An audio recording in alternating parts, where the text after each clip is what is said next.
നമസ്കാരം. മലയാളി വാർത്തയിലേക്ക് സ്വാഗതം.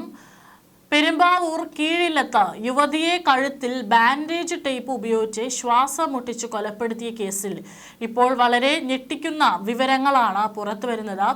സംഭവത്തിൽ കൂടെ താമസിച്ചിരുന്നയാളുടെ പേരിൽ കൊലപാതകത്തിന് കേസ് രജിസ്റ്റർ ചെയ്തു. കീഴിലം പണിക്കരമ്പലം കരുനാലിൽ ജിബിമോൾ 36 വയസ്സാണ്. ഞായറാഴ്ച രാവിലെ 11:30യോടെയാണ് കൊല്ലപ്പെട്ടത്. പ്രതി ഇവരോടൊപ്പം താമസിച്ചിരുന്ന കോതമംഗലം രാമല്ലൂർ ഇടത്തുംകുടി വീട്ടിൽ ലൈജു എന്ന് പറയുന്ന വ്യക്തിയാണ്.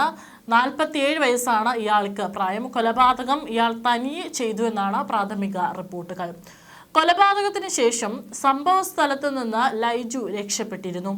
പിന്നീട് പെരുമ്പാവൂർ പട്ടാലിൽ വെച്ച് ലൈജു ഓടിച്ചിരുന്ന ബൈക്ക് KSRTC ബസ്സുമായി കൂട്ടിയിടിച്ച് അപകടമുണ്ടായിരുന്നു. ഇത് ആത്മഹത്യാ ശ്രമമായിരുന്നു എന്നാണ് ഇപ്പോൾ പുറത്തു വരുന്ന വിവരം.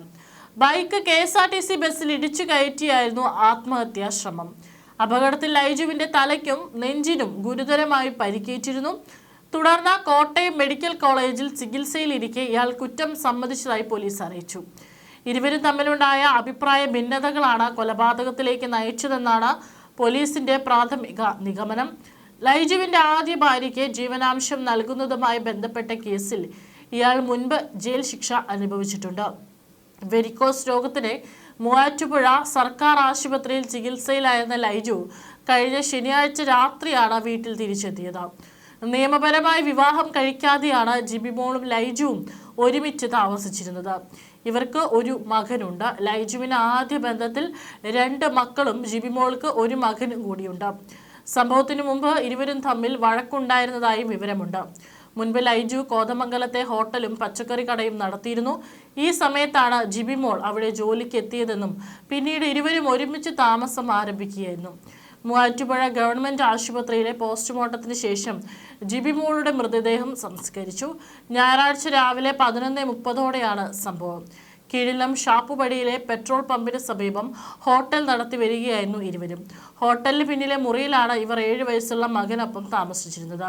ഹോട്ടൽ ജോലിക്കിടെ ഇരുവരും പിന്നിലെ മുറിയിലേക്ക് പോയി.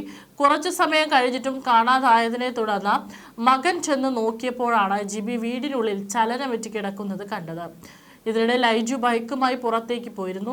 ജിബിയെ ഹോട്ടലിലെ ജീവനക്കാരും സമീപവാസികളും ചേർന്ന് പേഴക്കാപ്പള്ളിയിലെ സ്വകാര്യ ആശുപത്രിയിൽ എത്തിച്ചപ്പോഴേക്കും മരിച്ചു. കഴുത്തിൽ ടേപ്പ് ഉപയോഗിച്ച് മുറുക്കിയിരുന്നു. കയ്യിലും തലയിലും പരിക്കേറ്റ അടയാളങ്ങളുണ്ട്. ശ്വാസം മുട്ടിച്ച് കൊലപ്പെടുത്തിയതാണെന്നാണ് പ്രാഥമിക നിഗമനം. ജിബി വിവാഹബന്ധം വേർപ്പെടുത്തിയ ശേഷം ലൈജുവുമായി അടുപ്പത്തിലാവുകയായിരുന്നു. കോതമംഗലത്ത് പച്ചക്കറി വ്യാപാരം നടത്തിയിരുന്ന ലൈജു പിന്നീട് ജിബിയെയും കൂട്ടി കീഴിലത്തേക്ക് താമസം മാറി. 10 കൊല്ലത്തോളമായി ഒരുമിച്ച് താമസിക്കുന്നുണ്ടെങ്കിലും ഇവർ നിയമപരമായി വിവാഹിതരല്ലെന്നാണ് വിവരം. ആദ്യ ബന്ധത്തിൽ ലൈജുവിന് 2 മക്കളും ജിബിക്ക് ഒരു മകളുമുണ്ട്. കുറുപ്പമ്പടി പോലീസ് കേസെടുത്ത് അന്വേഷിച്ചു വരുന്നു.